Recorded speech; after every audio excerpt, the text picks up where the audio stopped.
Bienvenidos, estamos arrancando con esta actividad, pues precisamente las mesas de trabajo del 19º Congreso Internacional de Análisis Organizacional, 25 años de estudios organizacionales en México y América Latina.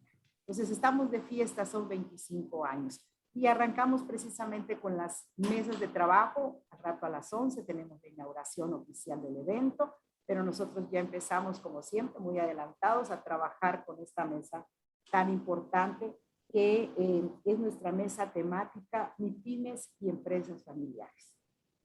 A todos sean bienvenidos, estoy observando que están varios ya los ponentes con nosotros. Y también quiero presentarles, mi nombre es Mary Cruz y soy la encargada, digamos, de la coordinación de los moderadores, pero están con nosotros para moderar el día de hoy y para darles una breve introducción al tema, así como generar las conclusiones de los trabajos que ustedes realicen. Están con nosotros el doctor Juan Cayetano Nieblas Ataraí. Doctor, buenos días, bienvenido. Bueno, gracias, doctora Zoily. Buen día a todos, jóvenes, bienvenidos. Muchas gracias, doctor Nieblas Ataraí. Y también nos acompaña la doctora Silvia Pomar Fernández, quien será la encargada de hacer las conclusiones de la mesa. Doctora Silvia, bienvenida. Muchas gracias. Muchas gracias, bienvenidos a todos y qué bueno que podamos estar juntos de nuevo en esta nuestra red de estudios organizacionales.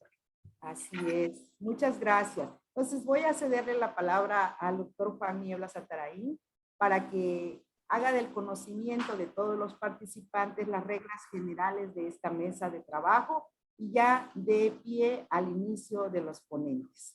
Doctor, adelante. Muchas gracias, doctora. Con su permiso, doctora Zoily, doctora Pomar, bienvenida. Gusto en conocerla. Me gustaría poner un poco en claro las reglas. A las 11 de la mañana es la inauguración formal de nuestro congreso.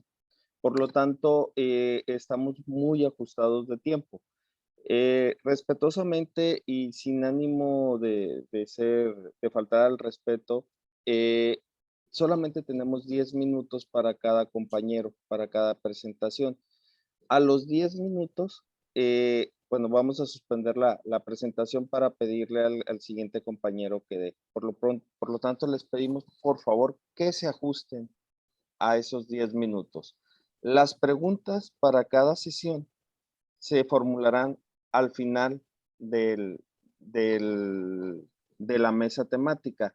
En caso de que no hubiera tiempo, ¿sí? Porque sí estamos muy ajustados, buscaríamos a través de correos electrónicos hacerles llegar las preguntas a los panelistas para que a su vez ellos les contesten. Insisto, 10 minutos y el siguiente compañero continuará. No sé si hay algún comentario por parte de la doctora Pomar. No, nada más, después de los 10 minutos serán la sesión de preguntas y como dice Juan, el doctor Juan, pues es importante hacerlo a tiempo para que podamos estar listos para la inauguración a las 11 de la mañana. No sé si Juan, tú les vas a avisar 2 minutos antes o algo así, o nada más se cortaría. No, les avisaríamos 2 minutos antes para que hagan el corte. Ok. Sí. Muchas interrumpiríamos de momento, solamente diríamos 2 minutos y okay. Sigue hablando el compañero. Ajá, perfecto. ¿Sí? Bueno, Zoily, no sé si hay algún comentario. No, nada más lo que había comentado, doctor, que todas las preguntas serán al final de todas las ponencias, las presentaciones, y ahí ya se darán respuesta, ¿verdad? Al final, prácticamente antes de concluir la mesa, será la sesión de preguntas. Muchas Excelente. gracias. Igual a lo mejor podrían hacerlo a través del chat, tener ahí las preguntas y eso sería más rápido, ¿no? Sí, si nos las van poniendo.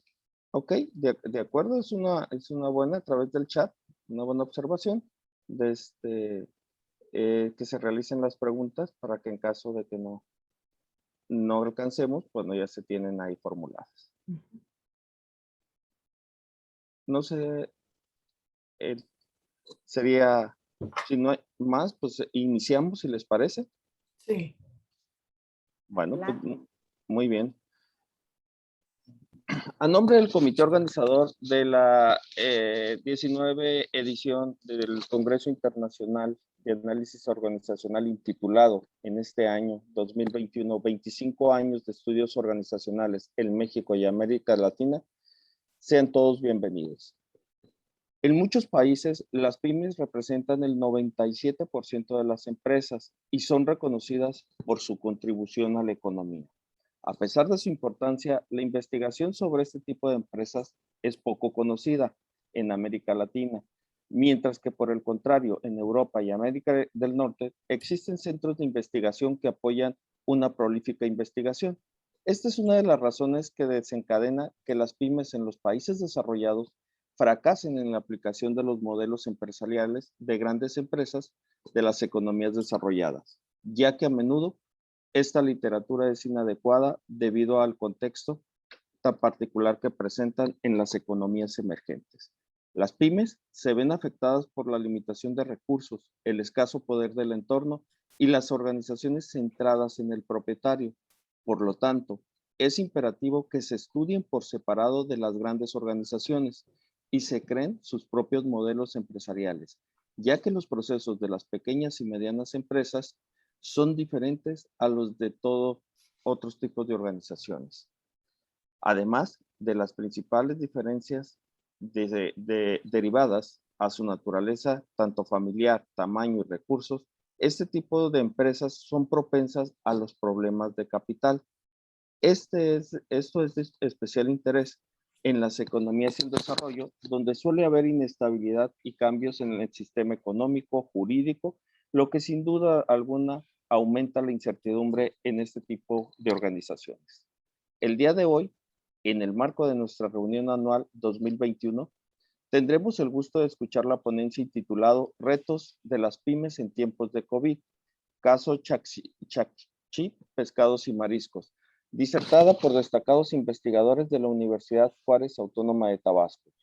Profesores investigadores del Tecnológico de Estudios Superiores de Coacalco y de la Universidad Autónoma del Estado de Hidalgo compartirán sus hallazgos de la investigación titulada Análisis del tipo de cultura organizacional en micro y pequeñas organizaciones de una entidad mexiquense.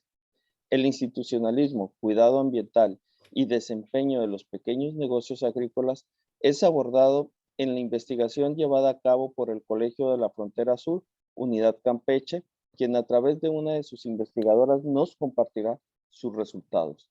Destacados investigadores de la Universidad Juárez Autónoma de Tabasco y de la Universidad Autónoma de Campeche se unieron y trabajaron en equipo para realizar la investigación Liderazgo dirigido con estilo emergente en la contingencia sanitaria, los cuales hoy nos comparten sus resultados.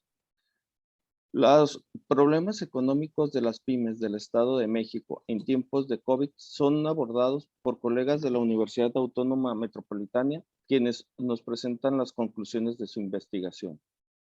Investigaciones en procesos también son tratadas en esta mesa, como son el microempresario familiar y el estrés de pandemia por COVID, microempresarias ante el crecimiento empresarial y la educación financiera, y las iniciativas sociales de marketing y la ventaja competitiva empresarial, las cuales son presentadas por investigadores de la Benemérita Universidad Autónoma, Universidad Autónoma del Estado de Puebla, de la Universidad Autónoma del Estado de Hidalgo, en conjunto con colegas del Instituto Politécnico Nacional y de la Universidad de Quintana Roo, respectivamente.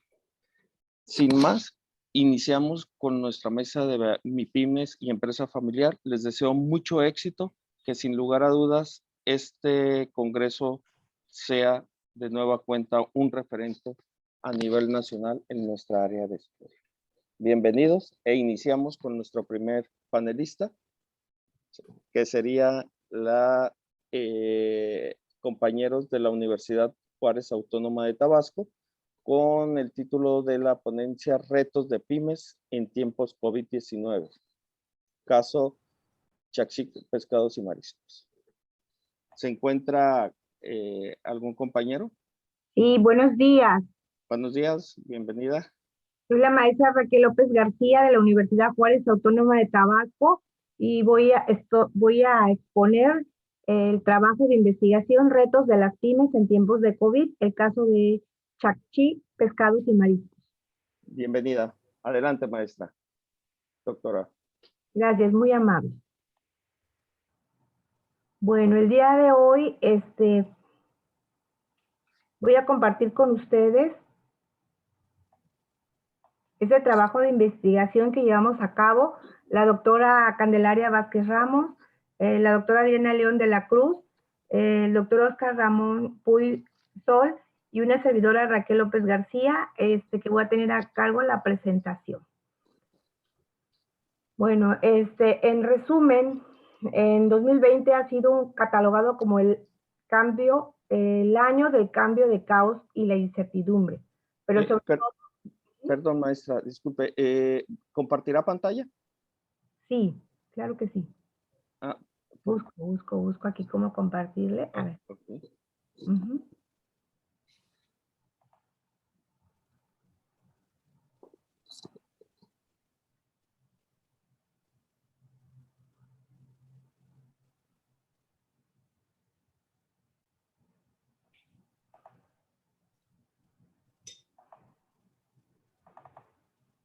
Por favor, me dice si estamos viendo la pantalla. Ya la estoy compartiendo. Perfecto. Adelante. Gracias.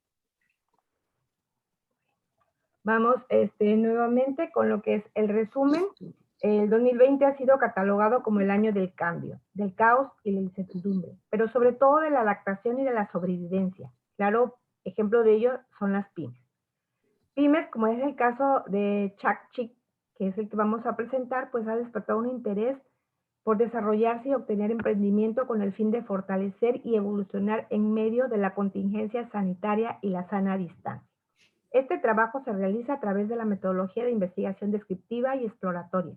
Tiene como finalidad presentar la importancia del emprendimiento, las desventajas de la resistencia y las ventajas del cambio, los retos de pymes previos y posteriores al COVID-19, así como las técnicas de la administración con el fin de poder brindarles ventajas competitivas que les ayude a crecer dentro del mercado y obtener mejores resultados. Bueno, en esta pequeña introducción vamos a hablar del impacto de la crisis económica por efectos de la pandemia, que pues todos ya conocemos, ha sido uno de los golpes más fuertes que ha sufrido el mundo entero, en los países y organizaciones, principalmente las pymes. Afortunadamente, los medios tecnológicos y medios de comunicación han sido de los que contribuyen o de las contribuciones más importantes para la sobrevivencia y apoyo de las ventas. Sin embargo, sobrevivir ya no es suficiente. Chakchi busca innovarse, obtener soluciones y técnicas que le permitan seguir operando y creciendo en la nueva normalidad e incluso después de la pandemia, esperemos así sea. Bueno, el desarrollo. La importancia del emprendimiento para las pymes. Tener una empresa o negocio requiere de emprendimiento más. Sin embargo, estos términos pueden ser vistos desde dos aspectos. La primera como asunto administrativo y el segundo como un término de actitud. Emprendimiento de actitud. Capacidad para actuar o hacer algo que beneficie a la empresa. Se puede decir que es la capacidad para tener ideas creativas y competitivas, mientras que el emprendimiento administrativo es la capacidad de crear una empresa, lugar de negocio o el hecho de ofrecer un bien o servicio, también conocido como proyecto de emprendimiento. La importancia del emprendimiento se debe a que algunas acciones interfieren en los ciclos operativos y su personal. Es decir, muchas de estas acciones son actividades que se realizan dentro y fuera de la empresa, pero no todas esas actividades se realizan con un plan estratégico que les permita sobresalir o salir de una crisis. Desarrollo. De acuerdo de La Vega y Lorenzo en 2020, además de crear caos en los mercados bursátiles y financieros del mundo, la pandemia impacta de manera directa a emprendedores y por supuesto a las pymes, afectando su ciclo operativo de ventas y financiero en al menos los siguientes puntos. ¿Cuáles son estos? La disminución de la demanda y alargamiento del ciclo de ventas, incertidumbre en el corto y mediano plazo, Dificultades para mantener empleo, obligaciones de pago y obligaciones fiscales. Problemas en tiempo y cantidad en el suministro de insumos y productos. Afectación en cuentas por cobrar y menor flujo de efectivo. Afectación en la capacidad de producción como resultado de la implementación de medidas sanitarias de higiene en los centros de trabajo.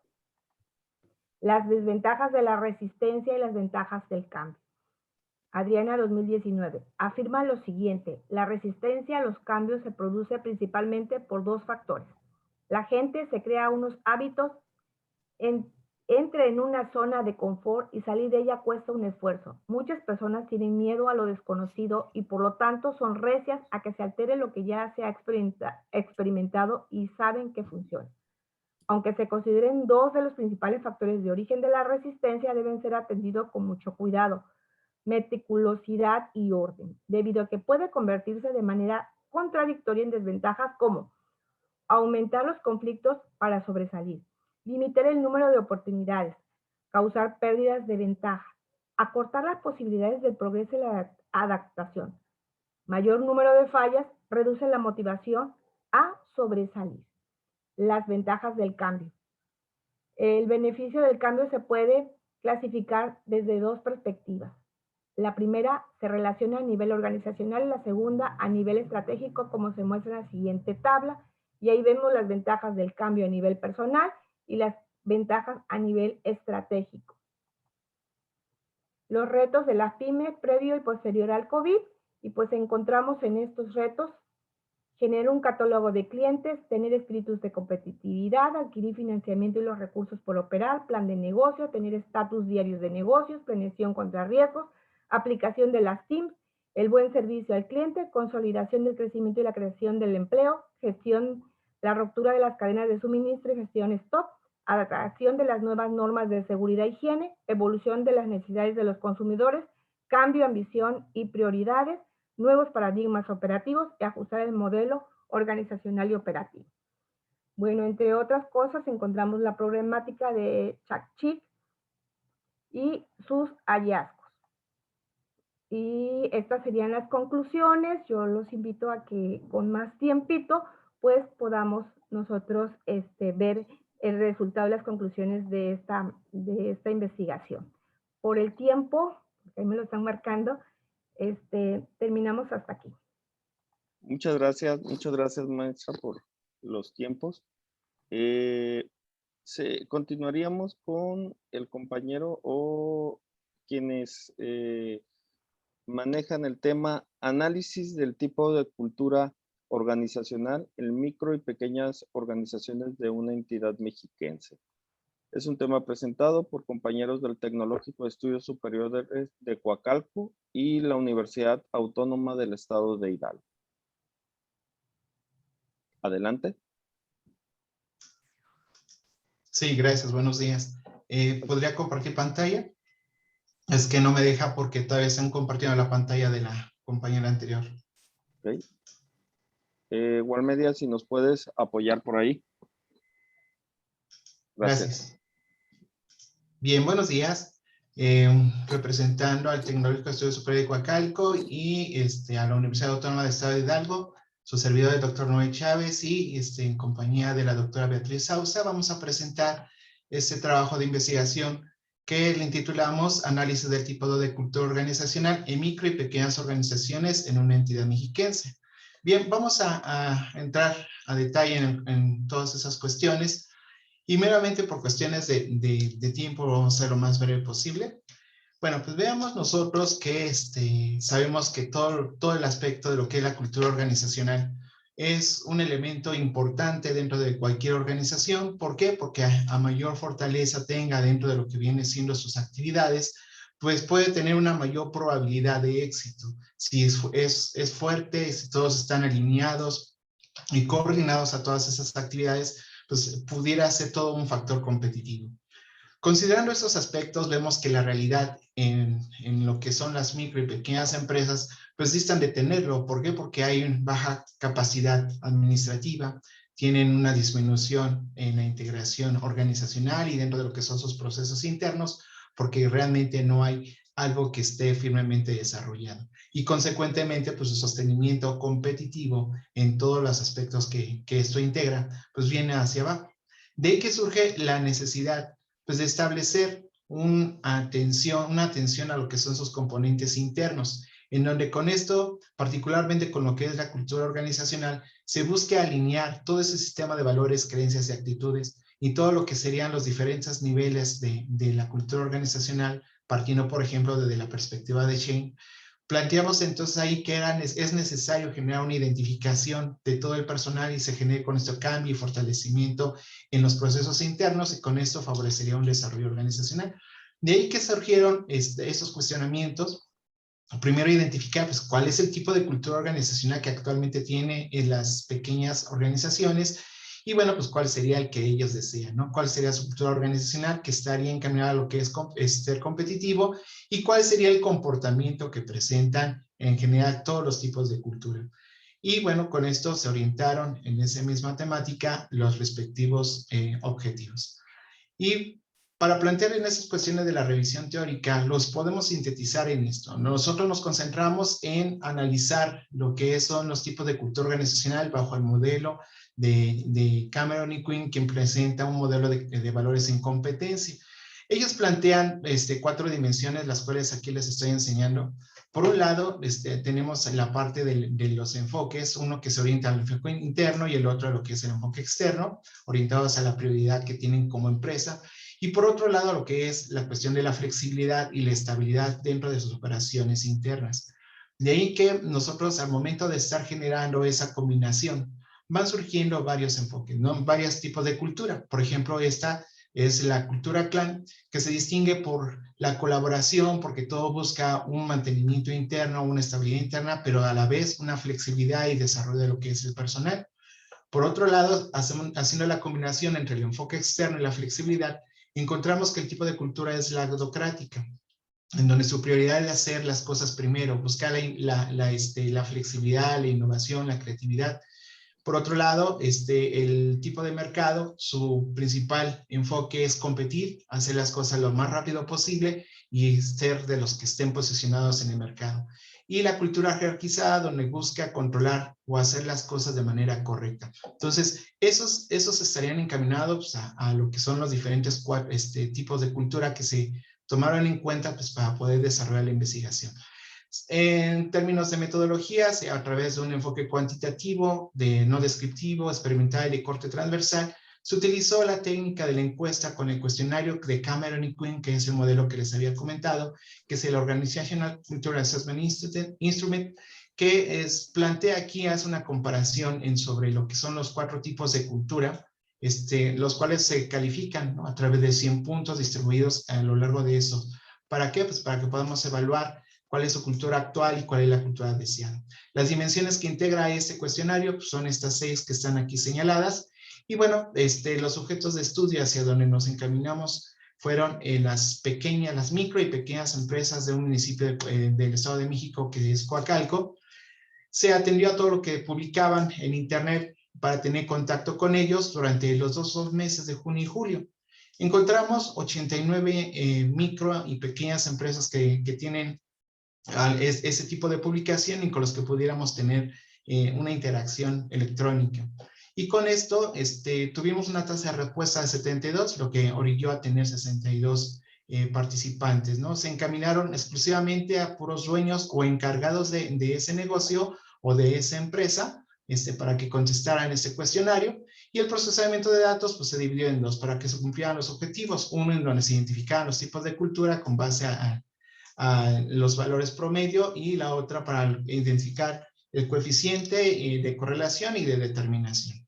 Y bueno, los resultados rápidamente podemos sintetizarlos en esto, ¿no? Que la cultura actual que ellos tienen es que hay una dificultad, realmente se comprobó lo que comentan varios autores que aquí abajo menciono, en donde se dificulta encontrar realmente tipos de cultura bien identificados o dominantes, ¿no? Pues si se dan cuenta, pues aquí actualmente, porque lo seccionamos por los 3 rubros, encontramos que se encaminan más a la flexibilidad, a la colaboración y la creación de actividades, están más orientadas al entorno externo. En caso de la manufactura, pues realmente no hay como tal una cultura dominante, porque si se dan cuenta abarcan las 4. En cambio, en la docrática pues un tanto más definido, así como lo que es el de servicio. Lo sorprendente fue cuando encontramos cuál es lo que ellos desean. Se dan cuenta, es todo completamente diferente a lo que realmente se tiene. Ellos buscan optimizar el desempeño organizacional, pero orientándose a la competitividad, a estar en constante atención con lo que es el mercado. Para ellos eso sería el nivel competitivo.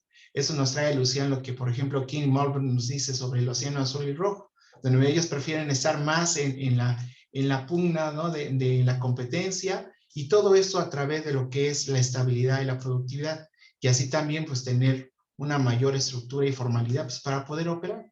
Entonces, al ver ese tipo de comportamientos, podemos ir identificando que con esto se comprobó también lo que dice Cameron y Quinn, ¿no? Sobre lo que es su modelo, en donde vemos por eso es que es valores en competencia porque se contraponen. Se dan cuenta de acuerdo al coeficiente de correlación y la de determinantes, podemos encontrar que hay una correlación significativa, negativa, en donde está en estos, ¿no? Por ejemplo, si nosotros generamos mayor flexibilidad y apoyo a lo que es el desarrollo interno, que es la cultura clan, se disminuye la posibilidad de generar una estabilidad y prioridad en el enfoque externo. Ahí lo comprobamos también.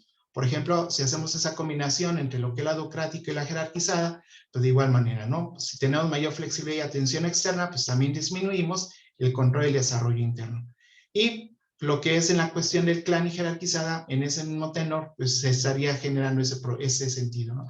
Aquí el punto importante, y es lo que nos resalta, que lo ideal es que pudiéramos tener una combinación entre las dos culturas, que es el clan y adocrática, en donde aunque ahorita se generó una correlación moderada, identificamos que a mayor flexibilidad, integración y colaboración exista entre lo que es la organización, los elementos que lo componen, pues también pudiera favorecer el desarrollo competitivo y la innovación.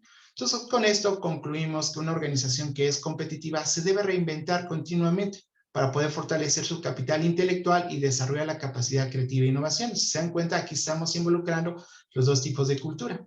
Si a eso lo sumamos este asunto de lo que es el desarrollo organizacional desde la perspectiva de la teoría del desarrollo organizacional, pues se busca crear organizaciones que sean flexibles, que se le aumente su calidad de vida y se oriente precisamente a estos procesos creativos para innovar y obviamente adaptarse a los cambios.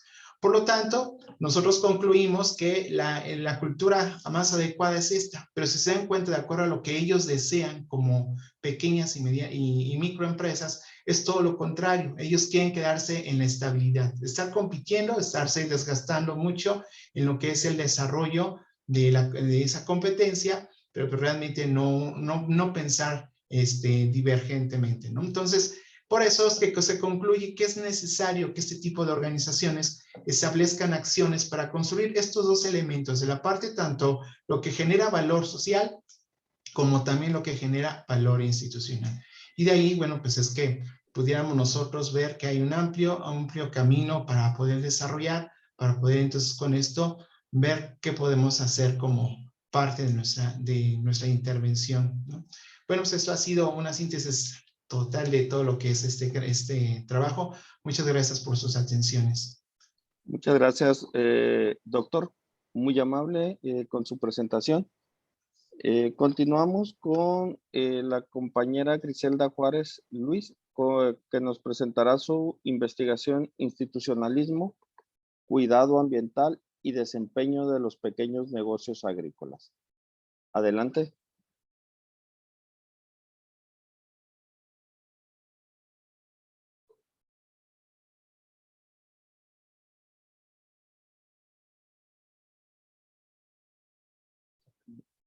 Perdón, ¿se encuentra Griselda Juárez? Ok. Continuamos entonces con el trabajo realizado intitulado Liderazgo dirigido con estilo emergente en la contingencia sanitaria. Es un trabajo presentado por compañeros de la Universidad Autónoma de Campeche y en conjunto con la Universidad Juárez Autónoma de Tabasco, con compañeros de dicha universidad. Adelante.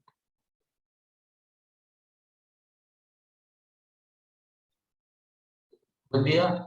No sé si ven la presentación. Sí, adelante. ¿Sí? Muy buen día a todos. Bueno, pues nosotros somos compañeros de la Universidad Autónoma de Campeche y abundamos sobre el tema de lo que es el liderazgo con una nueva visión de lo que sería un liderazgo dirigido hacia dos dimensiones, particularmente de las investigadas previamente por Coase and Posner en el 2003.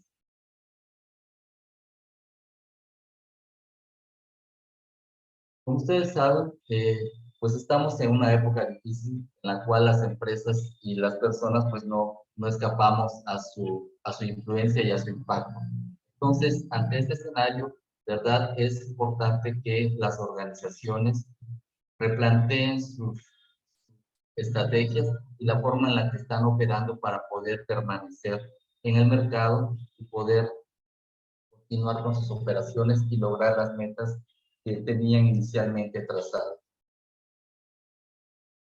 En el estudio planteamos un problema inicial que tiene que ver con el hecho de que el sector que estamos prácticamente analizando es el sector de la industria de la construcción, de manera específica lo que es el subsector de comunicaciones y vías terrestres.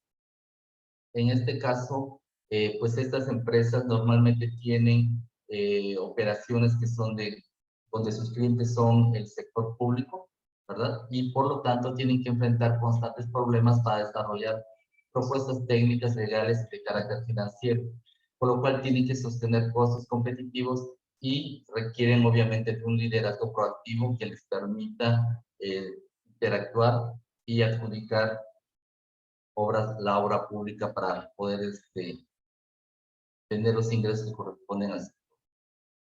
Como objetivo tenemos evaluar la incidencia de los factores sociodemográficos de los gerentes y del perfil administrativo de la empresa en las dimensiones del liderazgo dirigido. También vamos a determinar la prevalencia de estas dimensiones de liderazgo dirigido en el cuerpo directivo de las pymes del sector construcción, de comunicaciones y transportes. El marco teórico que nosotros en el cual nos apoyamos para desarrollar esta investigación, pues se basa básicamente en lo que es el liderazgo, ¿verdad? Que en un momento dado tiene mucha influencia entre lo que es el ejercicio del poder y la cultura organizacional de las empresas. Los diferentes estilos de liderazgo que pueden encontrar, como el transformacional, transaccional y dirigido, y las diferentes prácticas de liderazgo que se puede uno encontrar en las organizaciones, acercarse a ellas. También se evaluó la importancia económica de este sector para justificar el estudio, que es en un momento dado la competitividad, su contribución a la generación de empleos y su contribución al Producto Interno Bruto del Estado y del país. También vemos que en un momento dado el liderazgo en las pymes, pues obviamente tiene que ver con el desarrollo e implementación de estrategias y con la gestión del conocimiento. La metodología que seguimos, pues es que este es un estudio de tipo descriptivo con un diseño no experimental transversal, porque recogimos la información a través de un solo momento en el contexto natural. El método que seguimos fue la recolección cuantitativa a través del trabajo de campo con la técnica de la encuesta. Los sujetos de estudio son los propietarios de las constructoras del sector de vías terrestres y comunicaciones, y que eran 87 al momento en que nosotros analizamos el padrón de la Cámara Mexicana de la Industria de Construcción de la Delegación Campeche, y participaron finalmente 80. El instrumento que se utilizó fue un cuestionario que se había previamente validado para un estudio que tenía que ver con las propiedades psicométricas para poder medir precisamente las prácticas de liderazgo dirigido en el sector construcción, y que es una derivación de la escala del inventario de prácticas de liderazgo de Coase and Posner.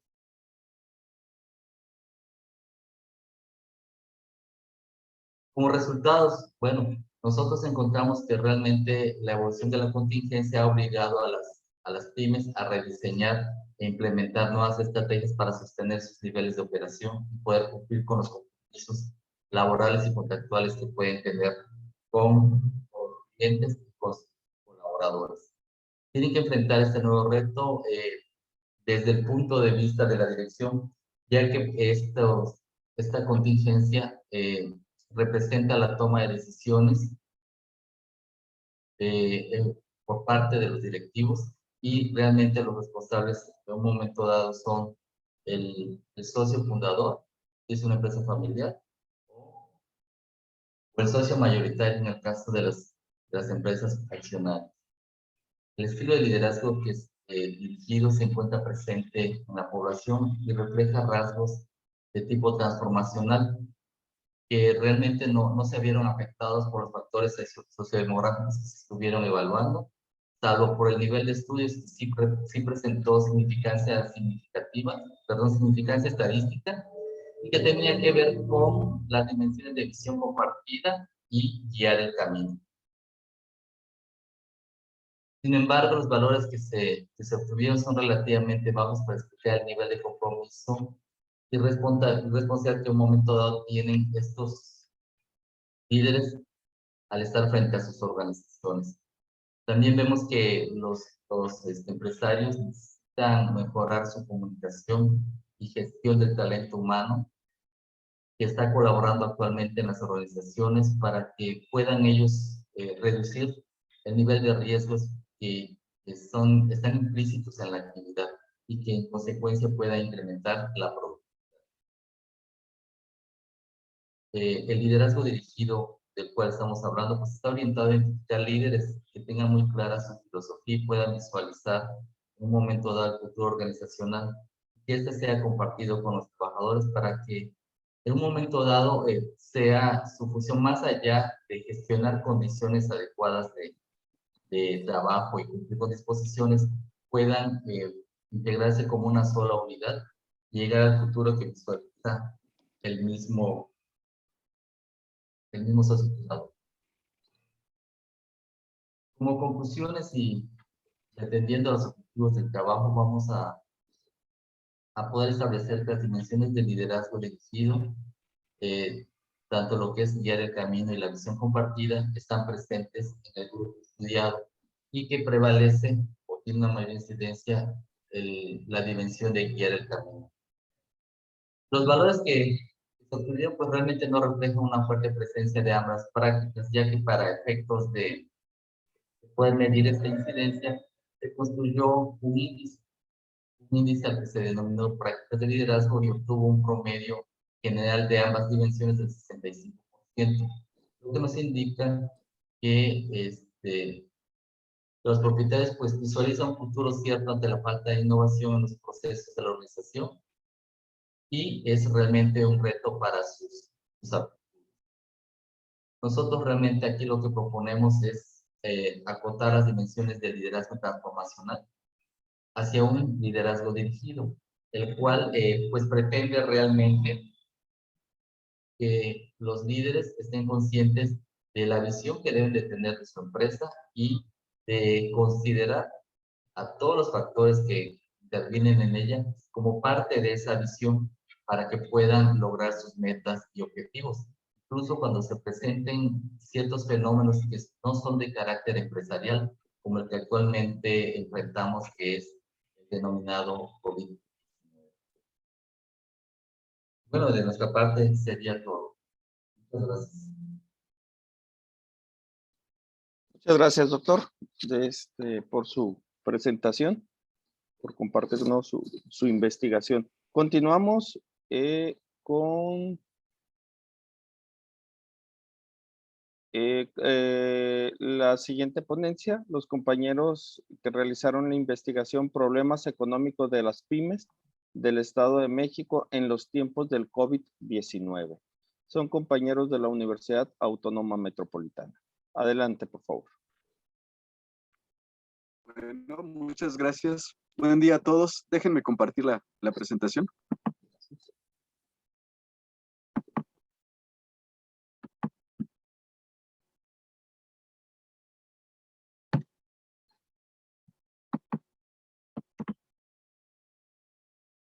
Bueno, buen día a todos. Nada más que está un poco lento mi sistema. Yo creo que lo voy. A ver. Ya, parece que... Sí, ya lo vemos. Ya lo vemos, doctor. Ah, ¿ya lo ven? Sí, Sí, sí, adelante. presentación ya, doctor. Nada más que yo estoy aquí detenido. Ya está, ¿verdad? Ahora sí. Bueno, efectivamente, la ponencia son los problemas económicos de las pymes en el Estado de México. Quiero comentarles que este trabajo lo realizamos entre 3 colegas, el licenciado Juvenal Hernández, la doctora Cristina Penso y un servidor, Ignacio López. Bueno, en realidad fue una encuesta que se realizó a las pymes en el Estado de México, 150 encuestas en diferentes municipios del Estado de México, sobre todo para tratar de analizar cuál fue el impacto que tuvo la pandemia o que ha tenido la pandemia en las pymes. Y entonces nos planteamos, híjole, ya se me trabó aquí, nos planteamos, voy a dejarlo sin, creo que nos planteamos como pregunta de investigación, ¿cuáles habían sido las causas que habían afectado el desempeño de las pymes en el Estado de México? Esa fue la pregunta de investigación. Uy, está fallando aquí. Sí se ve bien, Ignacio, se ve bien. ¿Sí? Sí se ven. Ahí ya Como está. las vas pasando, sí. Ahí está. Ah, ok, gracias Silvia, ¿cómo estás? Buen día. Buen día. La pregunta era finalmente esa de cuáles habían sido los efectos, sobre todo los efectos económicos. Y por ahí revisando, haciendo una revisión de los primeros escritos que se habían realizado acerca del impacto, se detectaron básicamente 4 elementos, ¿no? Esa fueron la parte de las hipótesis. Una era la disminución de los ingresos por la caída en las ventas. Esto está muy relacionado con la parte del confinamiento. La segunda estaba relacionada con los limitados apoyos gubernamentales. O sea, porque si bien es cierto que en el discurso de los diferentes gobiernos de los estados y del gobierno federal, aparentemente se estaba apoyando a las pymes, pues en realidad el apoyo fue casi a cuentagotas y en algunos casos fue muy pequeño el apoyo que se les dio. El tercer elemento está relacionado con la capacidad de innovación que tuvieron estas pymes para poder enfrentar este proceso. En algunos casos, ahora que revisemos los resultados, vamos a ver que sí hicieron pequeñas innovaciones, sobre todo el trabajo en redes. Y la otra está relacionada con algo tradicional que han tenido las pymes, que es con las decisiones de inversión, que muchas veces son por feeling, que cuando los pequeños empresarios o los microempresarios ya tienen cierta experiencia, ese feeling se transcribe en éxito hacia las pymes. Pero en otras ocasiones, sobre todo cuando van iniciando, estos microempresarios a veces toman decisiones precipitadas. Entonces, el objetivo de este estudio es básicamente investigar cuáles han sido los impactos que tuvieron estos problemas económicos producto de la pandemia sobre las pymes. Entonces, déjenme continuar por ahí, se abrieron varias diapositivas.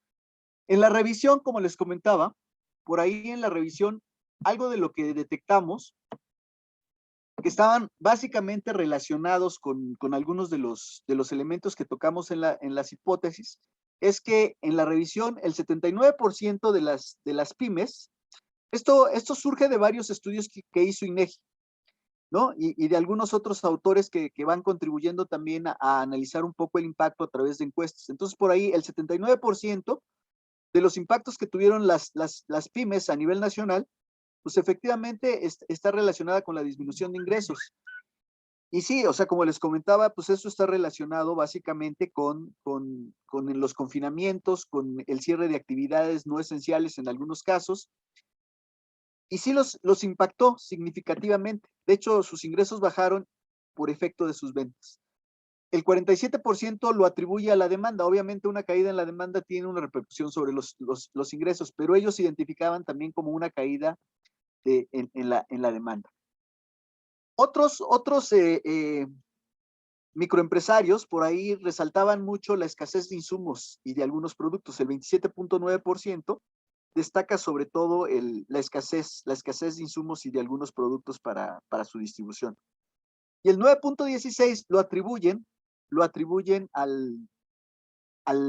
la parte de los financiamientos, a problemas de financiamientos o de apoyos. Por ahí, en el caso del Estado de México, el 9.16% de las pymes declararon que había problemas de financiamiento, ¿no? Sobre todo para el pago de deudas.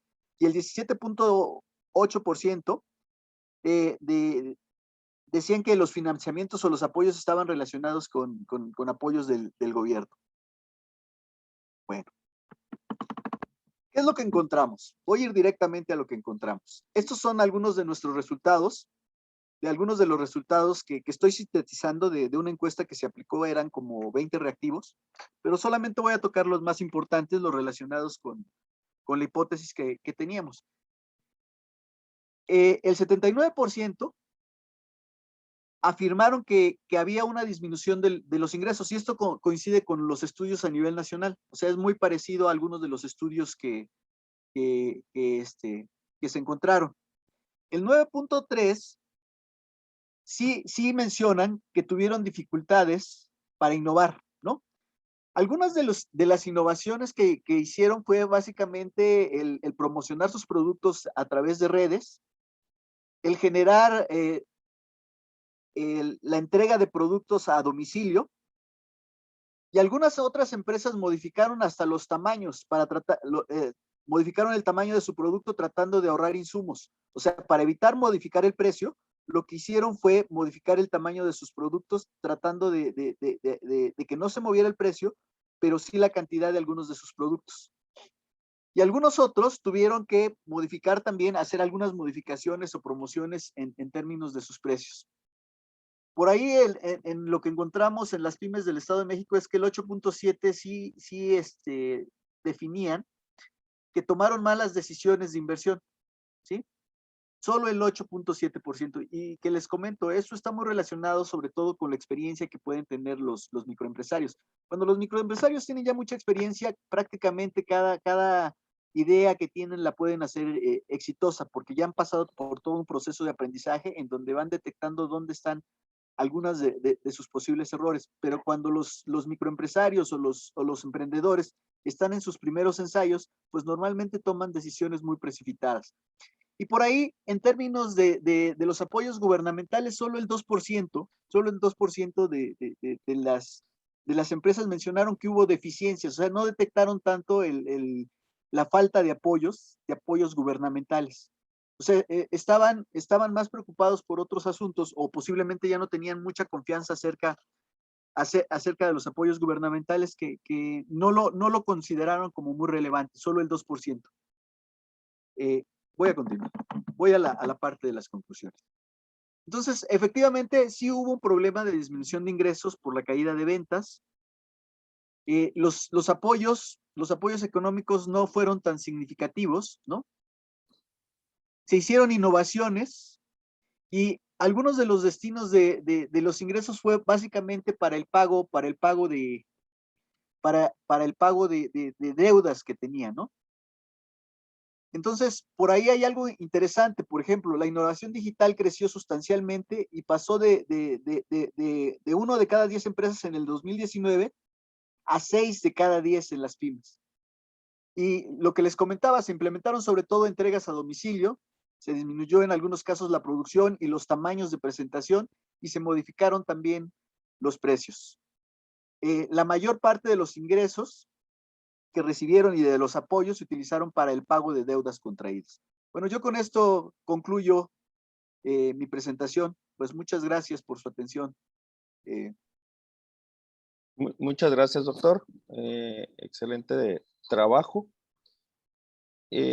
Continuaríamos con los compañeros de la Benemérita Universidad Autónoma de Puebla, y que nos van a presentar una investigación en proceso denominada El microempresario familiar y el estrés de pandemia por COVID-19. Adelante, por favor.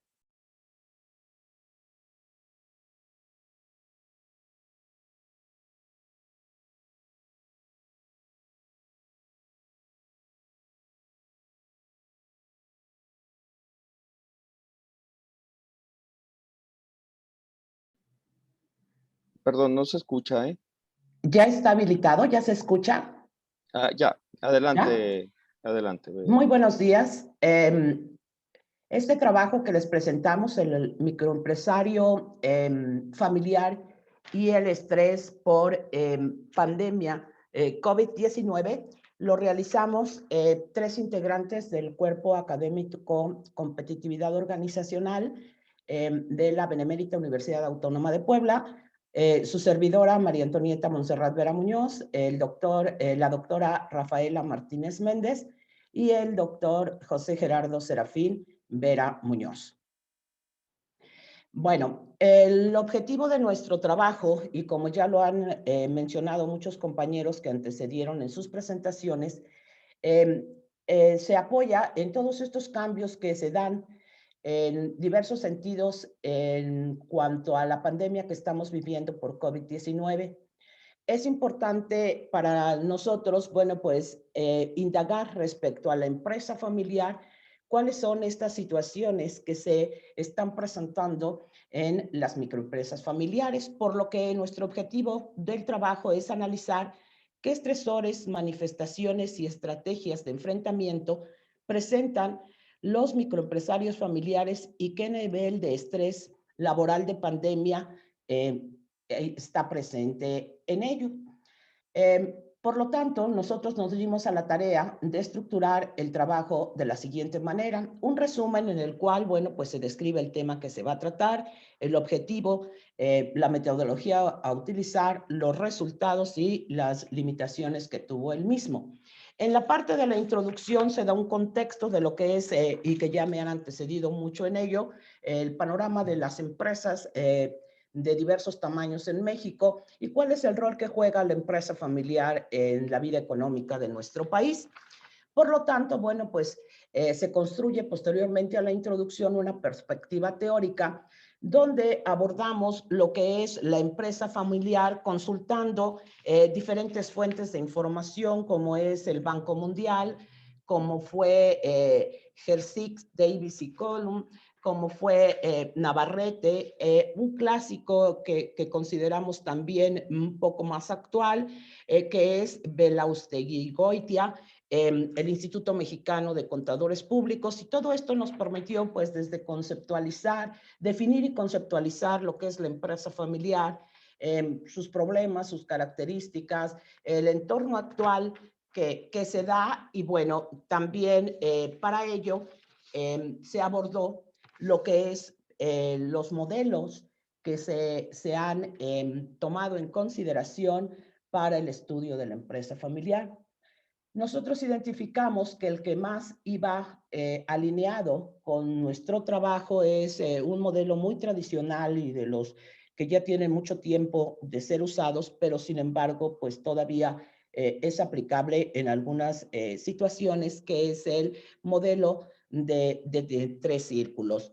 Este nos llama la atención para el adoptarlo como parte de la identificación con el trabajo que estamos haciendo, debido a que aquí, bueno, al señalar los diferentes roles que juegan los integrantes de la empresa familiar, podemos nosotros ver que dentro de ellos, bueno, pues son diferentes roles los que se pueden jugar por una sola persona, y en este caso, lo que nosotros buscamos, adelantándonos un poquito a la caracterización de los sujetos de estudio, bueno, pues buscábamos que fueran empresas familiares de tamaño micro y que, bueno, pues el empresario que es el propietario también fuera la persona que estuviera a cargo de la empresa. Entonces, aquí encontramos esa actuación simultánea en los roles que se presentan en este tipo de personas, y por eso adoptamos el modelo de los 3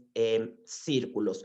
Pero también es importante, como lo mencioné, el conocer qué es lo que pasa con estos microempresarios respecto a la situación que se vive por el COVID-19, que nos ha llevado a una situación de pandemia, y que hay muchos estudios al revisar la literatura que se refieren a empresas de gran tamaño sobre todo y a las pymes en general, pero ¿qué pasa con las microempresas? ¿Qué es lo que está sucediendo con ellas? Bueno, después de ver la empresa familiar y por supuesto nos dimos a la tarea de relacionar con el estrés. Empezamos aquí a dar algunas situaciones de lo que se presenta en cuanto al estrés y pues ya tiene mucho tiempo, era muy obvio anticipándonos a los resultados que encontráramos estrés alto en los microempresarios, pero también es importante señalar al estar abordando el estrés que conforme ha ido estudiándose, se ha ido especializando y han surgido diferentes tipos del mismo, dentro de ellos pues el estrés académico, el estrés docente, el estrés laboral, pero ahora estamos viviendo una nueva situación que nos llevó a encontrar información que casaba con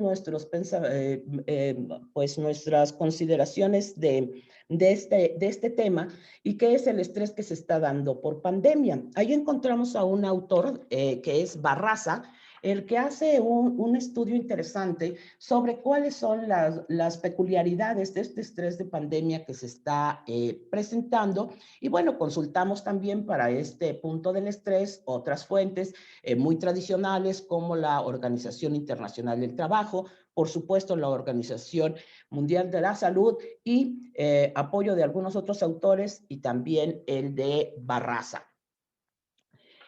Por otro lado, bueno, pues también nosotros nos dimos a la tarea de identificar cuáles eran los estresores, cuáles eran las manifestaciones de estrés y también cuáles eran las formas de afrontamiento que se tiene por parte de los microempresarios ya en esta nueva situación de pandemia. Y bueno, posteriormente hablamos un poco de lo que es el COVID-19, dando unos datos duros del mismo y posteriormente nos dimos a la tarea de relacionar ya algunos trabajos que se han hecho de la empresa familiar respecto al COVID-19. Pero bueno, pues nos encontramos que hay situaciones que, como lo mencioné hace un momento, sobre todo versan sobre pues los empresarios de empresas de gran tamaño, valiendo la redundancia. Y después, bueno, pues ya seguimos con la presentación, con la metodología, los resultados y las conclusiones. La metodología, tuvimos el instrumento Cisco de Barraza, que nosotros construimos con 39 ítems, complementando los que él menciona. Esto nos permitió llegar a identificar lo que son los estresores, las manifestaciones de afrontamiento y el nivel de estrés. Tuvimos este trabajo de campo haciéndolo del 20 de julio al 21 de junio y tomamos 90 microempresarios de la ciudad de Puebla, capital, en la zona norponiente de la misma. Los resultados que encontramos, bueno, fueron que los estresores los presentamos en frecuencias que se presentaron con mayor presencia, es el temor al contagio, tener síntomas de la enfermedad, insuficiencia por recursos hospitalarios y que no fueran atendidos, el tener que despedir a algún colaborador, el fallecimiento de algún colaborador, la disminución de ingresos y el incremento de gastos que fue ya abordado. También por el compañero que antecedió su presentación. Las manifestaciones de estrés pues fue angustia, pérdida del sueño, ansiedad y miedo. Las estrategias de afrontamiento que se hacen pues seguir las recomendaciones que se dan en general por el sector salud, el lavado de manos y el nivel de estrés no fue alto, sino fue un nivel medio de estrés el que nosotros encontramos. A manera de conclusiones, bueno, pues la empresa familiar tiene gran importancia. Aquí solamente recalco que buscamos que la empresa tuviera hasta 3 colaboradores nada más. Nos fuimos a las tiendas, a las empresas que se dan en los barrios, en las colonias y que bueno, pues es por ello también los resultados, porque ellos siguieron operando sin ninguna presencia de restricciones o de que hubieran cerrado. Tienen una importante presencia, estas empresas siguieron manteniéndose como generadores de empleo. El estrés laboral, bueno, pues se ha tenido cambios hasta llegar a lo que es ahora el estrés laboral de pandemia y logramos construir un instrumento distinto a los que se están trabajando, en lo que incluyen ya elementos relacionados con el momento de pandemia que estamos viviendo. Y eso es todo. Muchas gracias a nombre del cuerpo académico Competitividad Organizacional de la UAP. Estamos a sus órdenes. Muchas gracias, doctora, por presentar su investigación. Y continuamos con los siguientes compañeros de la Universidad del Estado de Hidalgo, que nos presentan el tema microempresarias ante el crecimiento empresarial y la educación financiera. Adelante, por favor. Sí, muchas gracias. Buenos días. Nada más pediría si me pueden permitir compartir pantalla, por favor.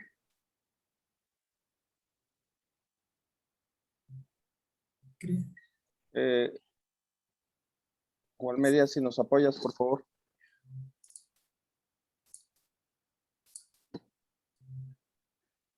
Gracias.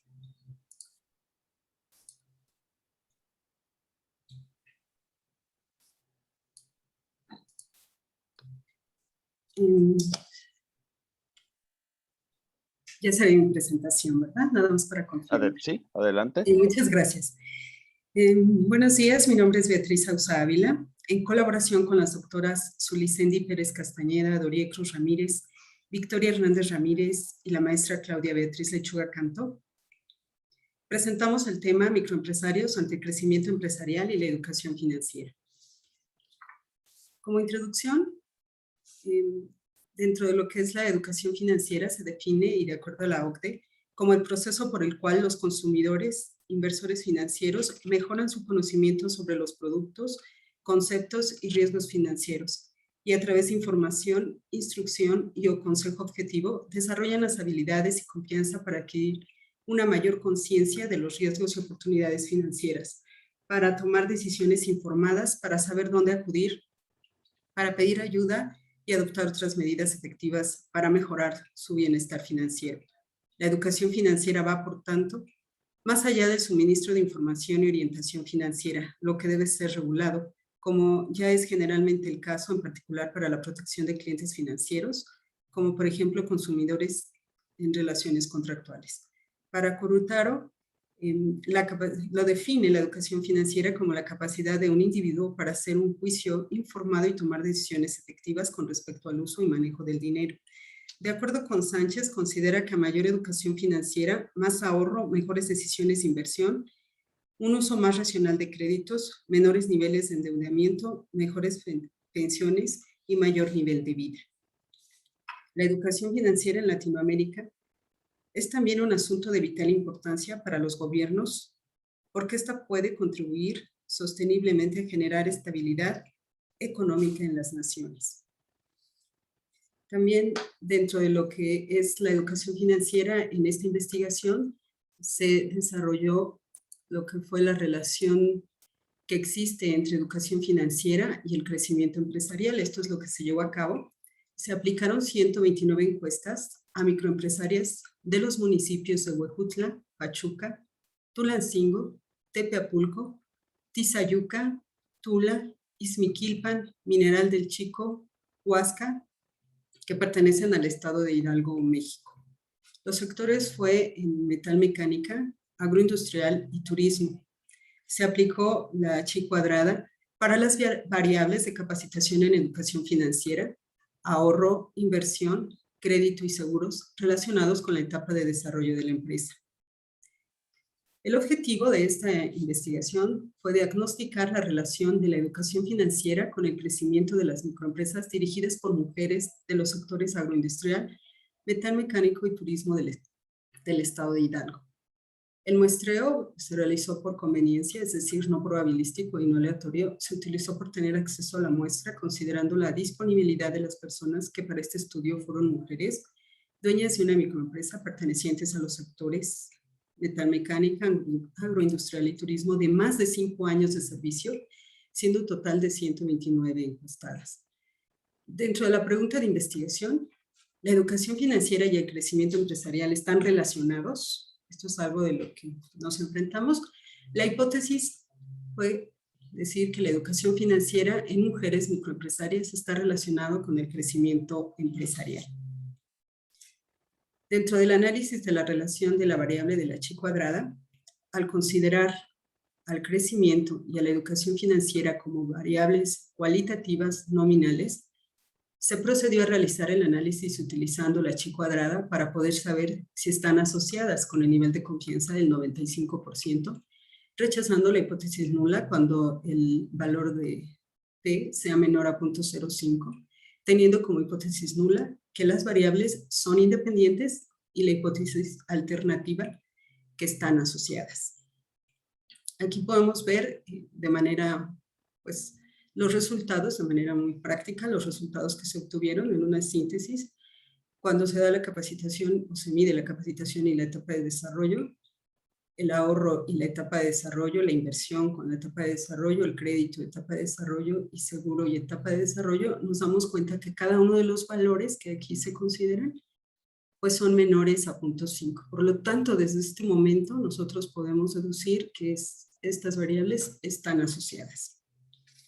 Sin embargo, es importante ver cuáles son a manera de conclusión el trabajo que implicó también el realizar algunos otros cuestionamientos cuando se llevó a cabo la encuesta, hacer algunas otras preguntas que nos sirvieron para poder tener pues mayor precisión de estos datos que estábamos considerando. Y entonces, a manera de conclusiones, decimos que a partir del diagnóstico hecho a microempresas dirigidas por mujeres de los 3 principales sectores estratégicos para el estado de Hidalgo, se observa que el 41% son mayores de 36 años, el 43% tiene educación básica y que el 63% tiene entre 2 y 3 dependientes económicos, contexto necesario de considerar para la formación financiera, ya que solo el 29% de las microempresarias manifestó haber recibido capacitación en temas financieros, a pesar de que el 81% dice que es muy importante su formación en estos tópicos. Este contexto ha llevado a que el 35% de las empresas se encuentren en la etapa de ampliación del número de clientes y el volumen de ventas venture, y el 31% apenas en estar en el punto de equilibrio financiero, empezando a generar utilidades en startup, después de tener más de 5 años de operación. A pesar de que un alto porcentaje de la población en estudio no ha estado involucrado en procesos de educación financiera, un alto porcentaje de las entrevistadas entienden los términos de ahorro, inversión, crédito y seguros, y además lo practican, aunque en porcentajes menores. El 71% dice ahorrar, pero solo el 5% dice que lo hacen con el propósito de invertir en la empresa. Respecto al crédito, el 29% ha solicitado un crédito y solo el 27% cuentan con seguro. Asimismo, se observó que en la mayoría de los casos de las mujeres entrevistadas, el ahorro se hace fuera del sistema financiero, como en tandas, amigos y familiares. Finalmente, en cuanto a la relación existente entre la educación financiera y el crecimiento de las empresas, con base en los resultados del valor de P en chi cuadrada, que para las variables de capacitación en educación financiera, ahorro, inversión, crédito y seguro relacionados con la etapa de desarrollo de la empresa, se obtuvieron valores, como lo observamos en la diapositiva anterior, todos ellos, respectivamente, todos menores a 0.05. Se define que las variables de educación financiera y crecimiento de las empresas están relacionadas. Dicho de otra forma, de los indicadores de capacitación en temas de educación financiera, la decisión de las microempresas de ahorrar, los propósitos que tengan con dichos ahorros, la solicitud del crédito y la contratación de seguros se relacionan con la etapa de desarrollo en la que se encuentran. Semilla es la generación de idea y producto o inicio de producción. En startup, el punto de equilibrio financiero empezando a generar utilidades. En venture, aplicación en el número de clientes y o volumen de ventas. En el growth, ampliación en el número de personal, capacidad de producción y cobertura geográfica. La gran empresa, la madurez con un volumen de operaciones superiores y permanentes, y consolidación, la obtención de cierto grado de institucionalización. Por lo tanto, a través del desarrollo de esta investigación, se logró comprobar el objetivo, que fue diagnosticar la relación de la educación financiera con el crecimiento de las microempresas dirigidas por mujeres de los sectores agroindustrial, metalmecánico y turismo en el estado de Hidalgo, comprobándose que sí, que efectivamente la educación financiera y el crecimiento empresarial están relacionados. Muchas gracias por su atención. Muchas gracias, doctora, por su presentación. Y continuamos con la presentación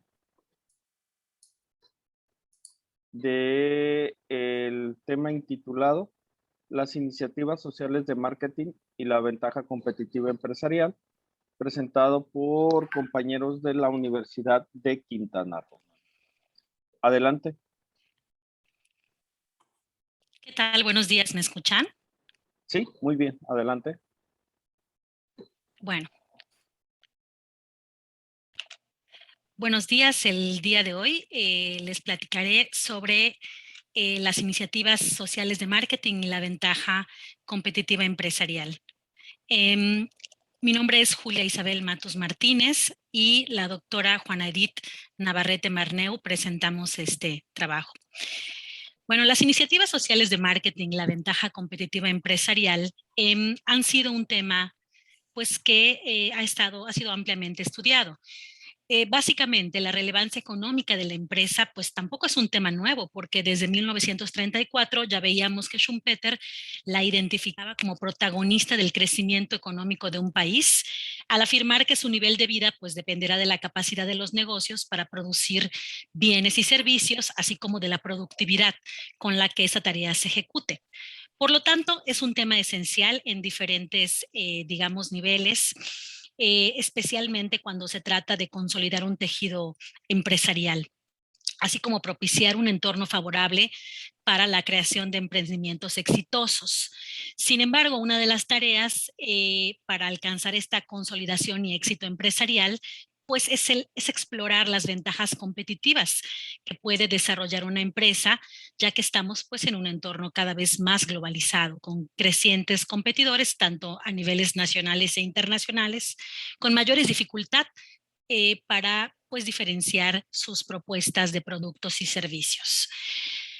Una de las respuestas viene de analizar pues la teoría de Porter, que en 2015 postula que para poder desarrollar estas ventajas competitivas, pues existen dos caminos, el liderazgo en costos y la diferenciación. La empresa obviamente deberá elegir alguno de estos que sean altamente valorados por su mercado meta, con la finalidad de lograr un posicionamiento que le permita efectivamente diferenciarse de la competencia. Y uno de estos caminos puede ser el marketing. Ya para 2010, Kotler, Cartaya y Setiawan afirmaban que las estrategias de marketing podían ir más allá que la visualización o la orientación hacia el mercado, sino una visualización integral del consumidor como un ser humano, en el cual, bueno, se reconozca más que una necesidad básica, un conjunto de necesidades multifactoriales que presenta el ser humano, derivadas de su mente, su corazón y su espíritu. Entonces, ellos proponen pues una visualización más amplia y recomiendan a las empresas que para conectar en este nuevo nivel con el consumidor, pues es necesario explorar otros intereses del consumidor. Algo similar propone Ben Hocker en 2019, quien sostiene que de hecho debemos pasar, debe ser un cambio muy radical, incluso a nivel modelo económico, a nivel económico, pasando de un modelo hedónico, y que dice que esta evolución es obligatoria prácticamente, y que nos llevaría a pasar de un modelo hedónico donde se privilegia la satisfacción de necesidades de nosotros como consumidores, partiendo de un nivel individual, egoísta, hacia un modelo eudemónico, donde la satisfacción de las necesidades humanas tenga una visión más comunitaria y por ende más sostenible para el planeta. Sin embargo, Edgeworth desde 1881 postula pues una idea contraria, donde nos dice que los agentes se mueven por el interés propio.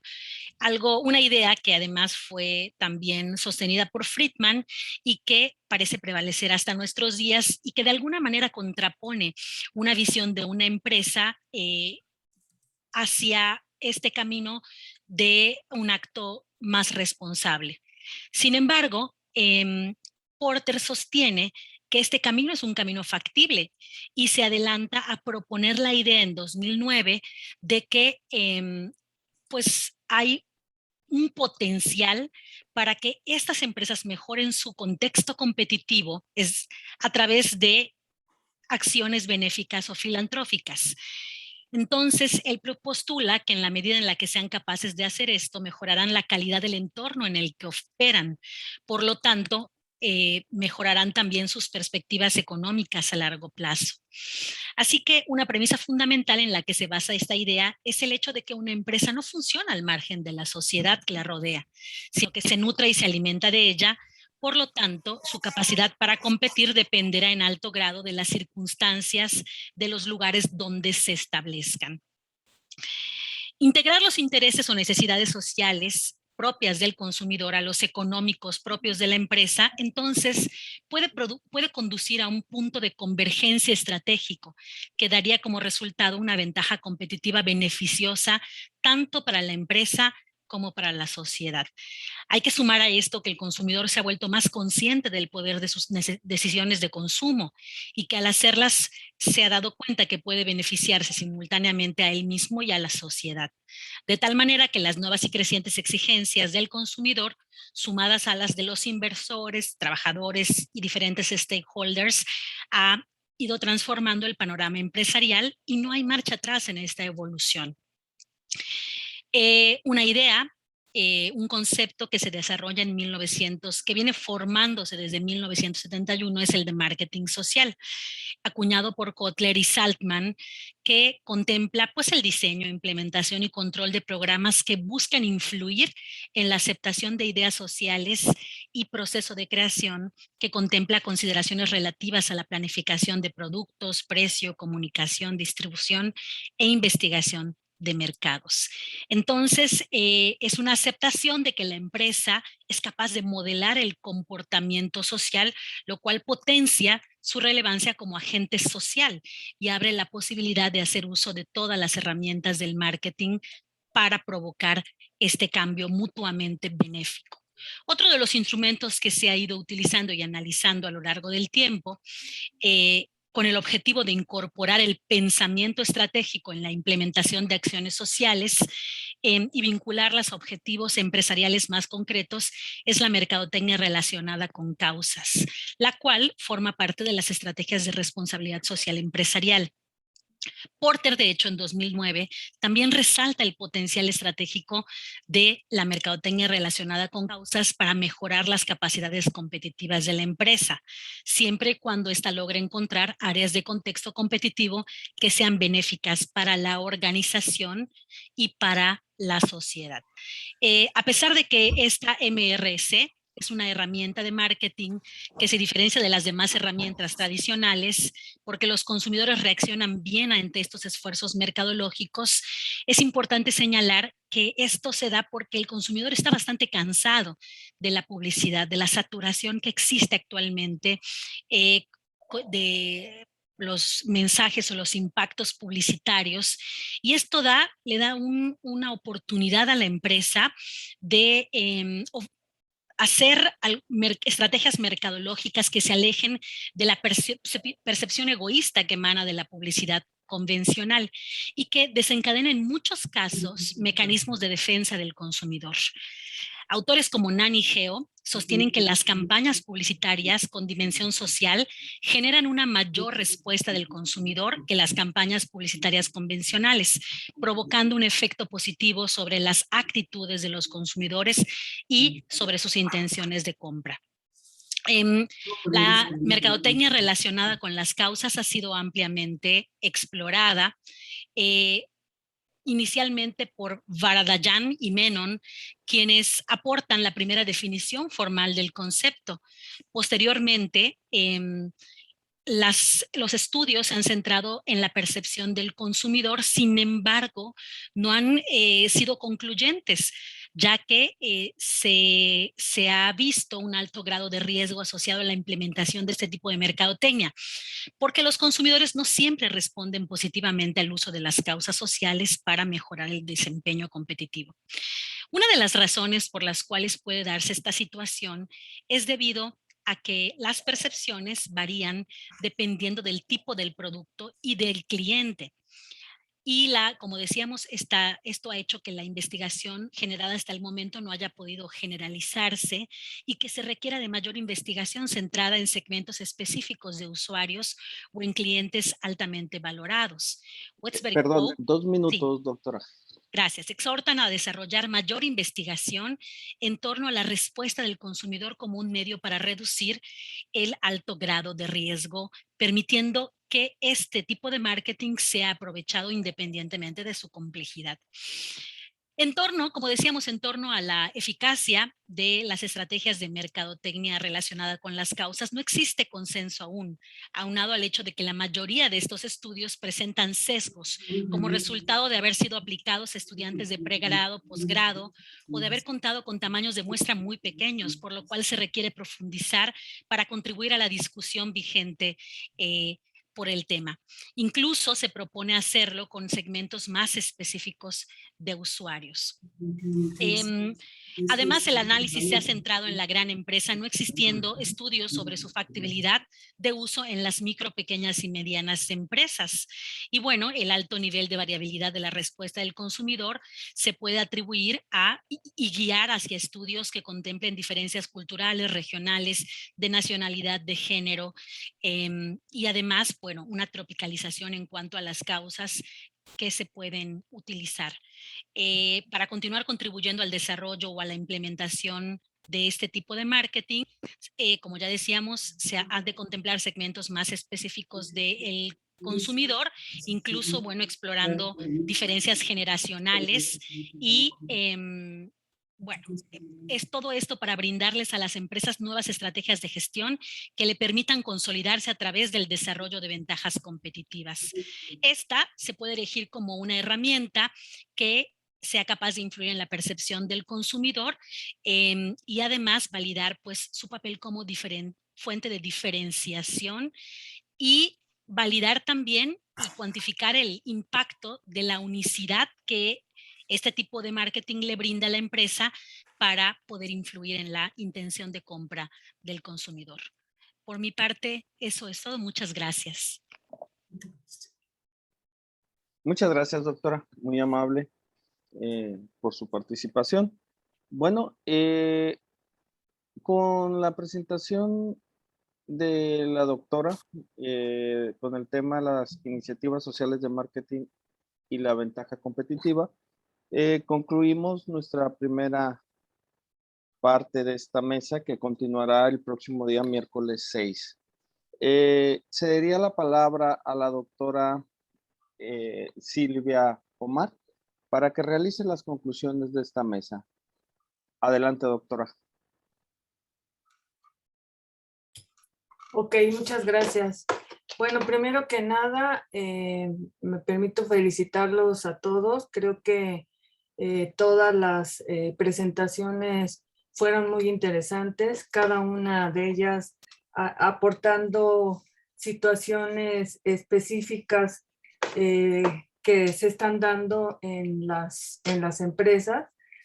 Se habla de la afectación que ha tenido sobre todo el COVID, esta crisis de pandemia en las empresas.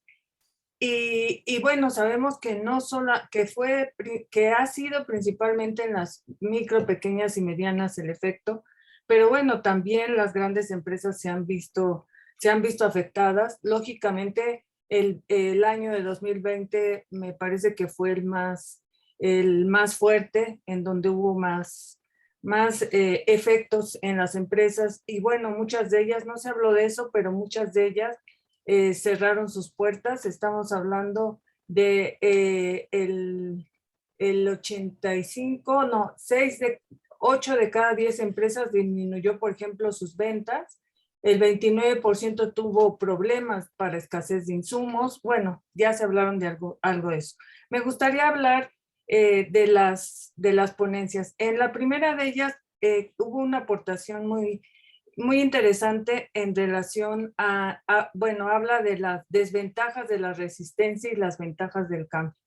Creo que eso es algo que se ha dado y ha hecho que estas MIPYMES, algunas de ellas hayan tenido que cerrar sus puertas. Vimos en mucho tiempo las cortinas cerradas de varios negocios, porque bueno, muchas de ellas no pudieron continuar, y eso en gran parte creo que se debe a esta resistencia al cambio, y bueno, algunos de ellos porque no estaban listos, no estaban preparados, no analizaron bien el contexto, no determinaron pues la forma en que podían darle solución al problema. Uno de ellos es, como comentaban, la falta de financiamiento. Aunque quizás no era el momento de solicitar financiamiento cuando hay una disminución de ingresos, ¿no? Entonces, la pandemia lógicamente afectó los ingresos y hubo mucha incertidumbre. Y bueno, el reto, creo que estoy de acuerdo con Raquel en relación a que, bueno, hay que afrontar la resistencia, hay que tratar de salir adelante. Nosotros hemos analizado algunos casos en donde las empresas, pues de alguna manera han logrado a través de, pues a lo mejor no financiamiento del gobierno, porque como decían también en una de las ponencias, no ha habido tanto apoyo, o el apoyo es mínimo con una cantidad que no les ayuda a afrontar el reto, pero pues a veces entre familiares, amigos, siempre se encuentra algún apoyo. Entonces, bueno, creo que el reto en este sentido pues es muy grande para las empresas. En el segundo caso, donde se habló de la cultura organizacional, me parece que es también muy importante que haya una cultura, sobre todo hablando de enfrentamiento de crisis y de afrontar los cambios, pues es importante tener una cultura que permita a las empresas lograr el cambio. En este caso se habla de 4 tipos de cultura organizacional: el plan, la docracia, la jerarquizada y el mercado. Y bueno, los autores nos dicen que la mayoría de las empresas quiere optimizar su desempeño, y habla de la flexibilidad y la combinación, y a lo que ellos llegan es que hay una combinación de cultura entre el clan y la adocracia. En el caso de la ponencia de liderazgo dirigido como estilo emergente, también es muy importante que exista un liderazgo, lógicamente, para que se pueda dar y fomentar el cambio y crear y generar la cultura organizacional. Necesitamos de alguien que lo fomente, lo motive, y en este caso me parece que el líder tiene un papel muy importante en la organización. Las organizaciones deben replantear sus estrategias para permanecer en el mercado. Esto es algo de lo que nos comentaron. Debe haber un liderazgo creativo. En estos casos, la creatividad es una parte importante. El estilo de liderazgo en las pymes, pues es más transformacional, pero los autores dicen que consideran que el liderazgo debería de ser de transformacional a un liderazgo dirigido, teniendo una visión estratégica de lo que debe hacer la empresa para lograr los cambios.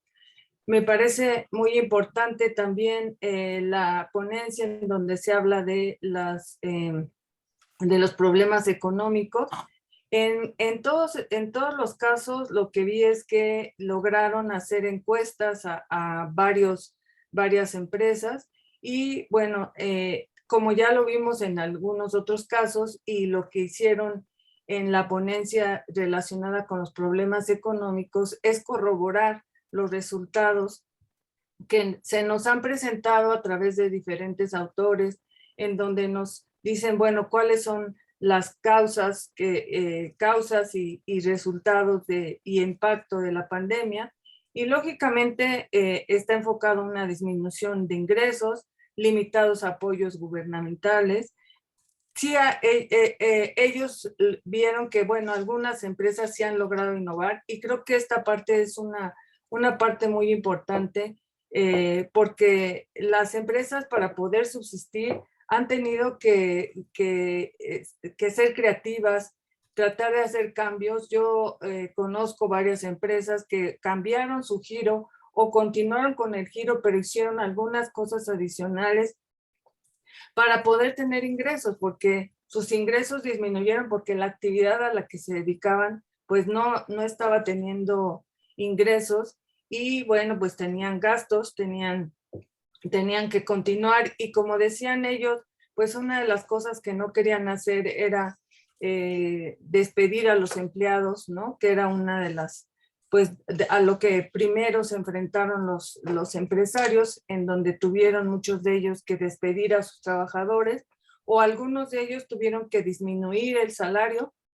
¿no? En lugar de ganar el 100%, ganaban el 50, el 30, algunos iban un día, 2 no, y así les pagaban nada más por el día que asistían. Como decían, también hay escasez de insumos, bajos ingresos, pocos apoyos financieros, disminuyó el pago de deuda. Y bueno, esta ponencia está muy relacionada también con la ponencia que está relacionada con la educación financiera. Me parece que la educación financiera es una parte importante y como los profesores detectaron, la mayoría de las empresarias no ha tomado un curso o no ha tenido esa posibilidad de conocer más sobre la educación financiera. Sin embargo, las empresarias pues están ahorrando, algunas de ellas teniendo algún financiamiento, han logrado controlar sus ingresos y de alguna manera lograr una estabilidad financiera.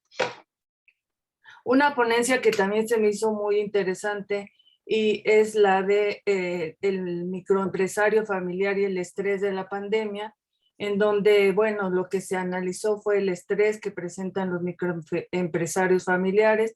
Bueno, sabemos que este es un tema que no solamente se da en los microempresarios, quizá porque muchos de ellos se enfrentan a esta falta de ingresos y bueno, son ingresos que pues les sirven para mantener a la familia y entonces empieza el estrés, ¿no?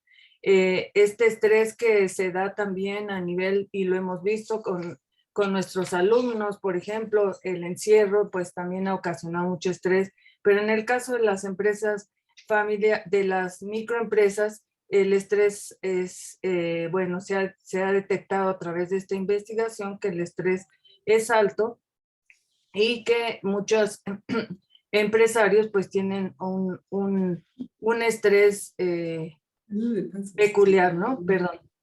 Y bueno, en relación a estas iniciativas sociales del marketing, pues creo que lo que nos dicen finalmente en esta ponencia es que hay que orientarse más hacia el marketing social, en donde a través de él se tiene una mayor influencia en el comportamiento social del consumidor. Y bueno, pues son términos más recientes del marketing en donde se han dado cuenta de la importancia de influir. Bueno, siempre se ha influido a través de la publicidad en el consumidor, pero con una campaña, con un marketing social en donde se tome en cuenta el comportamiento del consumidor y sus gustos, eso pues ayuda mucho para que las empresas puedan tener una mayor una mayor demanda de sus productos. Entonces, bueno, me parece que todas estas ponencias han sido importantes en relación a lo que cada uno de ellos ha aportado. Y bueno, pues creo que tendremos que seguir trabajando con estas empresas. Yo también trabajo con las micro, pequeñas y medianas. Y como decía al principio Juan, hay que estudiar a estas empresas por separado. Es muy diferente el efecto que pueden tener las microempresas, las pequeñas, las medianas y lógicamente las grandes, ¿no? Y aquí vemos, bueno, pues el impacto que ha tenido sobre todo en estas micro y pequeñas empresas que han tenido que cerrar sus puertas y han tenido que despedir a una gran cantidad de trabajadores debido a principalmente a esa disminución de ingresos. Pero que es importante, como decían, enfrentar el reto y enfrentar las posibilidades que sí tendrían estas empresas de poder subsistir y salir adelante. Eso sería todo. Muchas gracias. Muchas gracias, doctora Silvia. Pues, si no hay más, bueno, antes de concluir, quisiera preguntarle a la doctora Zoily si tiene algún comentario. Sí. Agradecerles a todos su participación y creo, doctor Niebla, que no sé, tendríamos todavía unos minutos quizá para alguna pregunta. Exacto, sí, estaba viendo ahí que los tiempos todavía nos alcanzan. ¿Alguna pregunta para algún ponente que los compañeros de la sala quisieran realizar? Abrimos micrófonos.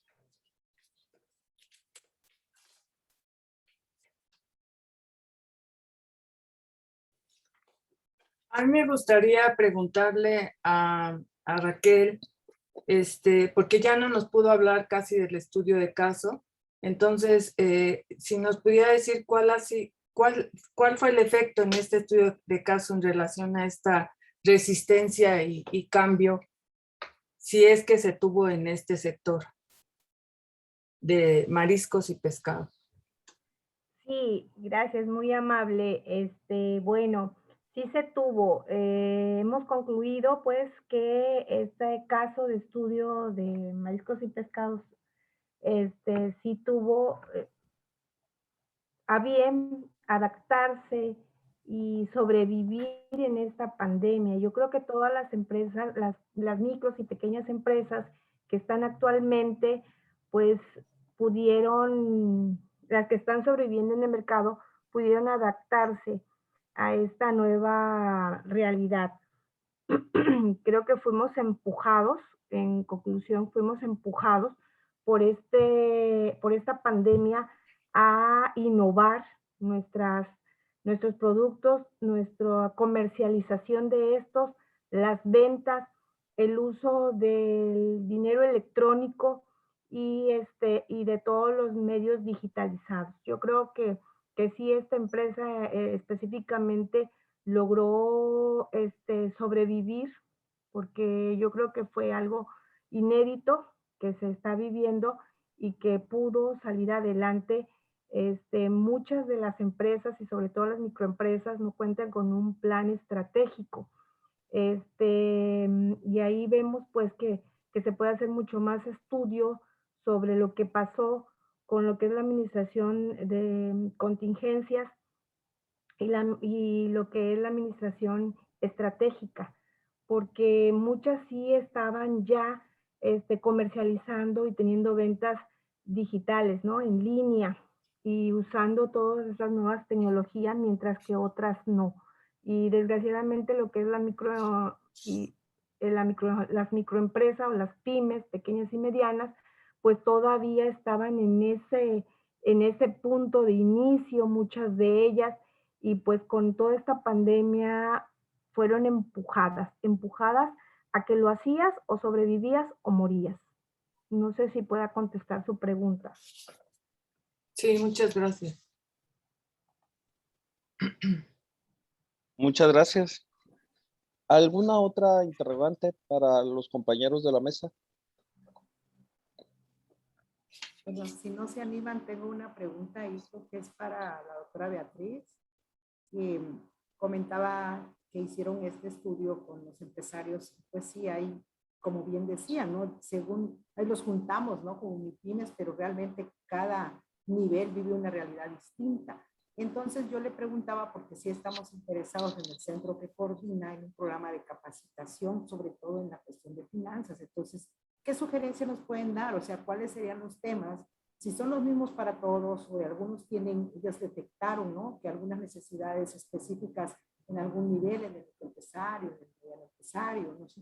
Entonces, quería hacerle esa pregunta, ¿no? ¿Qué sugerencia nos puede dar sobre ya la capacitación basada en los resultados que ellos tienen?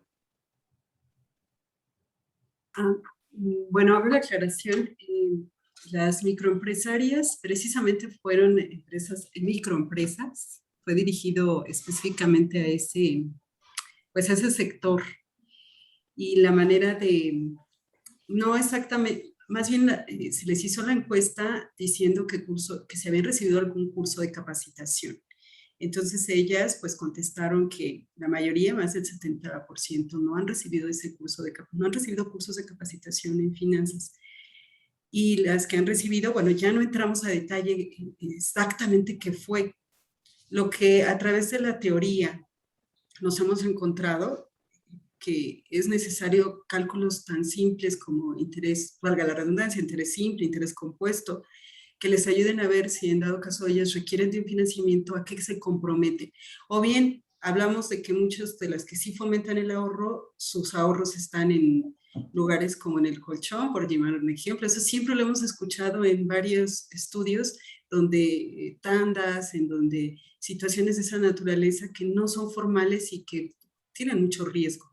Entonces, pues a raíz de esto, yo lo que propondría a través de un curso que es hacer uso de las plataformas, pero que sin embargo nos encontramos con limitantes en Internet dentro de las mismas microempresarias. Entonces, pues esto es lo que dificulta. Sí hay que apoyar, sí hay que ayudar. Si ustedes dicen que tienen cursos relacionados con esto, sería entonces más bien empezar con eso que ustedes ya tienen, porque nosotros no tenemos un diseño como tal, solo lo que nos arrojó la información, y es empezar con esos temas elementales, haciendo uso ahorita de manera virtual, porque también hay comunidades que nos quedan, o municipios que sí nos quedan retirados de donde nosotros estamos dentro del campo de estudio.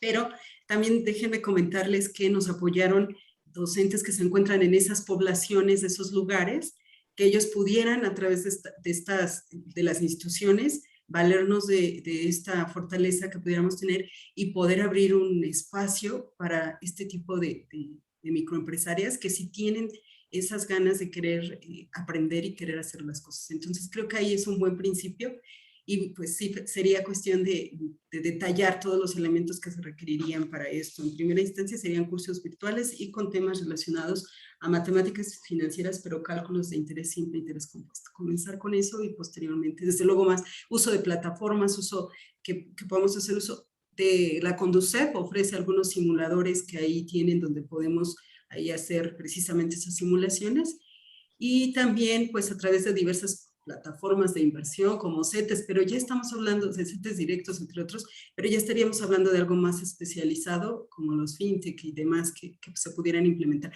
pero eso ya sería pensar todavía más en grande. Esa sería mi humilde respuesta a estos cuestionamientos. Gracias. Muchísimas gracias, doctora Beatriz. Yo creo que para el tamaño de empresas, quizá un curso importante sería el manejo de capital de trabajo, el flujo de efectivo. A lo mejor más que las razones, igual estas cosas que ni siquiera a veces tienen idea de cómo manejar sus ingresos, y que eso ha sido parte del problema. En el caso de las MIPYMES, uno de los principales problemas es la gestión. Más que, desde mi punto de vista, más que el financiamiento, es porque no tienen la capacidad y de manejar sus recursos adecuadamente. Entonces, creo que esos cursos también serían importantes dentro de la capacitación financiera. Muchas gracias, doctora Silvia. Pues con esto vamos a empezar a armar un trabajo. Ya lo vamos a estar invitando. Bueno. ¿Algún otro comentario, compañeros? Yo vi aquí alguna pregunta. Ah, no, creo que es la que hizo Soyli.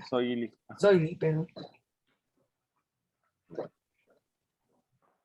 Ok. ¿Ningún comentario?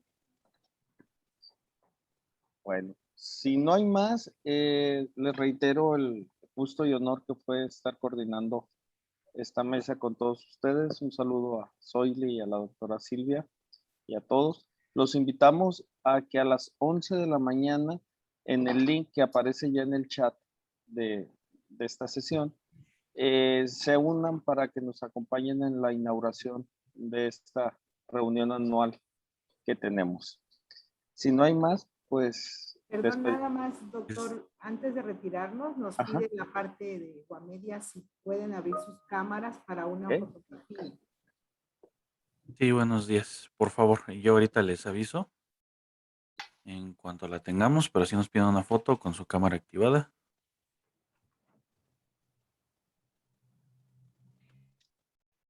Me espero tantito. Bueno, creo que serían todos.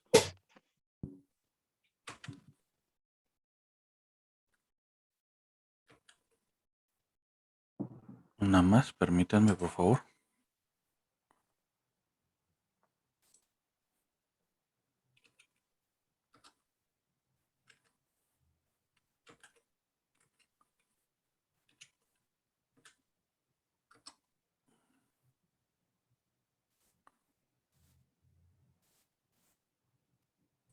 Sería todo. Muchísimas gracias. Los esperamos ahorita a las 11 a la inauguración. Gracias a todos. Muchas gracias. Gusto en Hasta verlos. luego. Felicidades. ¿Estuvo apoyando? Hasta luego, muchas gracias. Hasta luego. Gracias a todos. Hasta luego. Gracias a todos. Gracias, Soyli, Juan, a todos. Ustedes, Gracias, hasta muchísimas luego. Suerte, bye.